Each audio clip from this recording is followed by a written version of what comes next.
Hello everyone, welcome to English tutorial by SB. I am Shravani, your online English guide.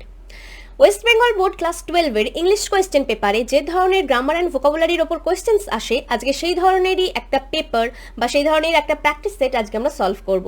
New syllabus follow করে যে ধরনের questions এখন আসে সেই ধরনের প্যাটার্ন এখানে থাকবে।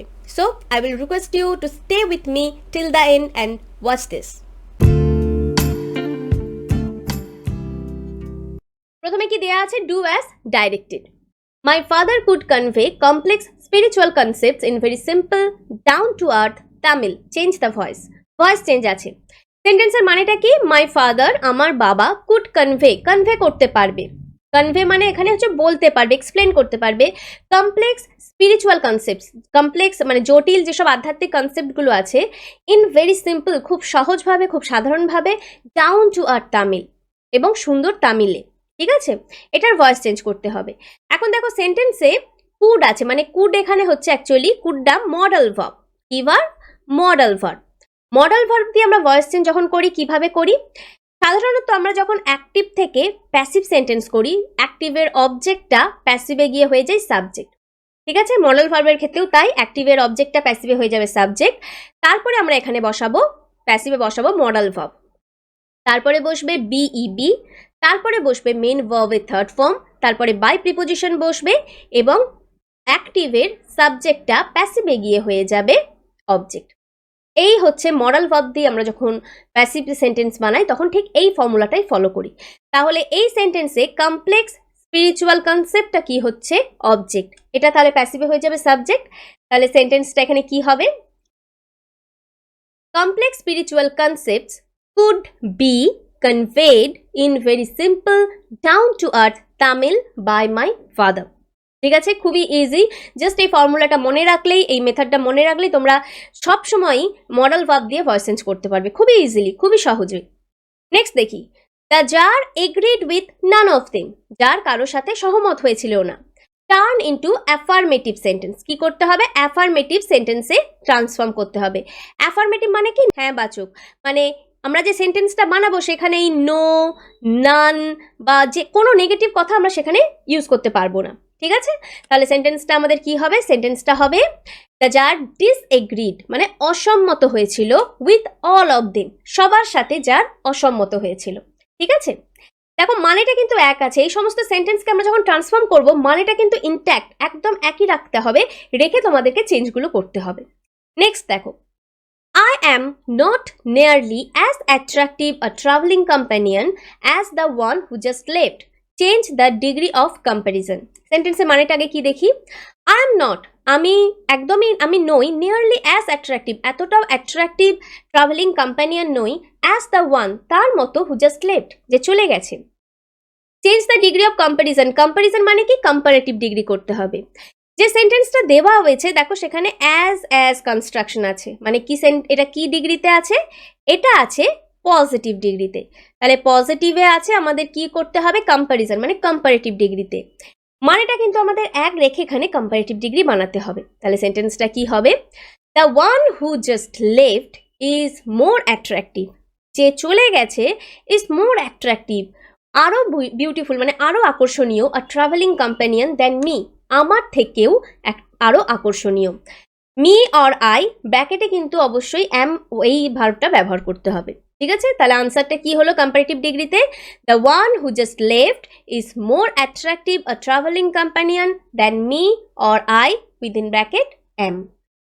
পরের সেন্টেন্সটা দেখি, the humming insects don't disturb his rest. Turn into complex sentence. The humming insects, humming মানে হচ্ছে গুনগুন করা, তাহলে গুনগুনরত ইনসেক্টসগুলো, কীট পতঙ্গগুলো, ডোন্ট ডিস্টার্ব হিজ রেস্ট, তার বিশ্রামের ব্যাঘাত ঘটিয়েছিল না। কমপ্লেক্স সেন্টেন্সে ট্রান্সফর্ম করতে হবে। সেন্টেন্সটা আছে সিম্পলে, তাহলে সেন্টেন্সটা কি হবে কমপ্লেক্সে? The insects which are humming don't disturb his rest, কীট পতঙ্গগুলো যেগুলো গুনগুন করছিল তার বিশ্রামের ব্যাঘাত ঘটিয়েছিল না। ঠিক আছে, খুবই ইজি, খুবই সহজ সহজ সব আছে এবং একটু ভেবেচিন্তে করলে কিন্তু ফুল মার্কস পাওয়াটা কোনো টাফ ব্যাপার না। চলো পরেরটা দেখি কি আছে। Why don't you say this to the people who come to you for help and advice? I ask my father. Change the mode of narration, এটা ন্যারেশন চেঞ্জ। মানেটা কি? আই আস্ক মাই ফাদার, আমি আমার বাবাকে জিজ্ঞাসা করেছিলাম, why don't you say this to the people, তুমি সেই সব মানুষজনদের কেন বলনি, হু কাম টু ইউ, যারা তোমার কাছে এসেছিল, ফর হেল্প, সাহায্যের জন্য, অ্যান্ড অ্যাডভাইস, উপদেশের জন্য। এটাকে ভয়েস চেঞ্জ যখন আমরা করবো তখন কয়েকটা জিনিস কিন্তু আমাদের মাথায় রাখতে হবে। কি কি? ফার্স্ট অফ অল, আমরা যখন WH ওয়ার্ড দিয়ে ন্যারেশন করি তখন কিন্তু আমরা দ্যাট কথাটা ব্যবহার করি না, দ্যাট ওয়ার্ডটা ব্যবহার করি না। জেনারেলি আমরা ন্যারেশন চেঞ্জ করলে দ্যাট ওয়ার্ডটা আনি রিপোর্টেড ভার্বের পর, কিন্তু WH ওয়ার্ড দিয়ে কোয়েশ্চেন থাকলে আমরা সেখানে ব্যবহার করব না, ঠিক আছে? আর একটা জিনিস দেখো, এখানে রিপোর্টেড ভার্বটা আছে পাস্ট টেন্সে, আস্ক এটা কি আছে? পাস্ট টেন্সে। আর রিপোর্টেড স্পিচটা আছে দেখো প্রেজেন্ট টেন্সে, তাই তো? যখন রিপোর্টেড ভার্বটা পাস্টে থাকবে এবং রিপোর্টেড স্পিচটা প্রেজেন্টে থাকবে, আমরা যখন ন্যারেশন চেঞ্জ করব তখন পুরো সেন্টেন্সটা হবে পাস্টে। মনে থাকবে? ঠিক আছে, তাহলে এখানে আনসারটা কি হবে? I ask my father why he didn't say that to the people who came to him for help and advice. এখানে দেখো ask my father, তারপরে কিন্তু কোনো দ্যাট ব্যবহার করা হয়নি। why he do not ছিল, don't ছিল, সেটা পাস্ট ফর্ম হয়ে গেছে didn't। ডিডের পর কখনোই আমরা পাস্ট ফর্ম ব্যবহার করি না ভার্বের, তাই এখানে সে বসেছে। didn't say দিস থাকলে দ্যাট হয়। to the people who came to him, তার কাছে, for help and advice। তাহলে আমরা সবসময় WH ওয়ার্ড দিয়ে যখন ন্যারেশন করবো আমাদের মাথায় রাখতে হবে আমরা দ্যাট ওয়ার্ডটা ব্যবহার করব না। আর যদি রিপোর্টেড ভার্বটা পাস্টে থাকে এবং রিপোর্টেড স্পিচটা প্রেজেন্টে থাকে, তাহলে আমরা ন্যারেশন করব যখন, তখন পুরো সেন্টেন্সটা কিসে হবে? পাস্ট টেন্সে। ঠিক আছে, নেক্সট সেন্টেন্সটা দেখি। Shall I compare thee to a summer's day, আমি কি তোমাকে সামার্স ডের সাথে তুলনা করতে পারি? Rewrite using the noun form of compare, কম্পেয়ারের এখানে নাউন ফর্ম ব্যবহার করতে হবে। কম্পেয়ারের নাউন ফর্ম হচ্ছে কম্প্যারিজন, ঠিক আছে? তাহলে সেন্টেন্সটা আমরা কিভাবে বানাবো? সেন্টেন্সটা হবে shall I make comparison with thee to a summer's day, shall I make a comparison with thee to a summer's day, মানে আমি কি তোমার সাথে সামার্স ডের একটা কম্প্যারিজন, একটা তুলনা করতে পারি। ঠিক আছে, চলো পরে কি আছে দেখি। নেক্সট আছে fill in the blanks with appropriate articles and or prepositions। Prepositional article দিয়ে এই ব্ল্যাঙ্কগুলোকে ফিল আপ করতে হবে। প্রথমে আগে পড়ে নিই। Having taken leave dash the wounded man যার went out dash the porch and looked around dash the hermit before going away he wished once more to beg dash answer dash the question he had put. মানেটা করার একটু চেষ্টা করি, এটা পুরো তোমাদের text থেকে একদম তুলে দিয়েছে। Having taken leave dash the wounded man, wounded ম্যানের কাছ থেকে লিভ নেওয়ার পর, মানে উন্ডেড ম্যানকে আহত ম্যানটাকে ত্যাগ করার পর, যার went out dash the porch, porch মানে বারান্দা, বারান্দা থেকে বেরিয়ে এসেছিল, অ্যান্ড লুকড অ্যারাউন্ড চারিদিকে খুঁজছিল, ড্যাশ দ্য হারমিট, হারমিট সন্ন্যাসী, বিফোর গোয়িং অ্যাওয়ে যাওয়ার আগে, হি উইশড সে চেয়েছিল, আশা করেছিল, ওয়ান্স মোর আরও একবার, টু বেগ মানে ভিক্ষা করতে, ড্যাশ আনসার উত্তরের, ড্যাশ দ্য কোয়েশ্চেন্স কোয়েশ্চেনগুলোর, হি হ্যাড পুট সে রেখে গিয়েছিল। প্রথমে এবার দেখি কি হতে পারে। Having taken leave dash the wounded man, wounded ম্যানের কাছ থেকে লিভ নেওয়ার পর, তাহলে অবশ্যই এখানে কি হবে? অফ।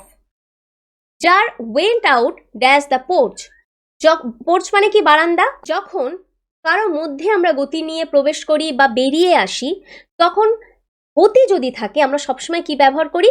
ইনটু। তাহলে এখানে কি হবে? যার went out into the porch, বারান্দার থেকে বেরিয়ে এসেছিল, অ্যান্ড লুকড অ্যারাউন্ড চারিদিকে খুঁজছিল, দ্য হারমিট, তাহলে অবশ্যই হারমিটের জন্য, সন্ন্যাসীর জন্য, তাহলে অবশ্যই for the hermit. Before going away he wished once more চেয়েছিল আরও একবার, টু বেগ কি করতে? ভিক্ষা করতে, আনসার একটা আনসারের, and answer dash the questions সেই সমস্ত কোয়েশ্চেনগুলো, টু দ্য কোয়েশ্চেন্স সেই সমস্ত কোয়েশ্চেনের, হি হ্যাড পুট সে রেখে গিয়েছিল। ঠিক আছে, correct the error in the following sentence by replacing the underline word with the right one from the options given below. যে আন্ডারলাইন ওয়ার্ড আছে সেটা ভুল আছে, অপশনস থেকে বেছে কারেক্ট করতে হবে। প্রথমে মানেটা দেখি কি, সেন্টেন্সটা পড়ে। My parents were worldly regard as an idol couple. Options কি আছে? Regards, regarded, regarding. তাহলে আমার বাবা মাকে গণ্য করা হয়, মানে ভীষণ রকমভাবে ব্যাপকভাবে গণ্য করা হয় অ্যাজ অ্যান আইডিয়াল কাপল, আদর্শ কাপল হিসাবে, দম্পতি হিসাবে। এখন দেখো যে মানে মনে যেটা আমার হচ্ছে, বাবা মা তো আর নিজেদেরকে মনে করে না যে আমরা আইডিয়াল কাপল, নিশ্চয়ই বাই আদার্স, মানে they were widely regard as an ideal couple by others, অন্যরা মনে করেন। তাহলে এটা একটা প্যাসিভ সেন্টেন্স, কিন্তু প্যাসিভ সেন্টেন্স এটা ভুল আছে, কারণ প্যাসিভ সেন্টেন্সে আমরা সবসময় কি বসাই, ভার্বের পর V3 ফর্ম বসাই, কিন্তু দেখো রিগার্ডটা হচ্ছে V1 ফর্ম, তাহলে এটা একটা ভুল। এখানে তাহলে V3 ফর্ম কোনটা হবে, রিগার্ডেড।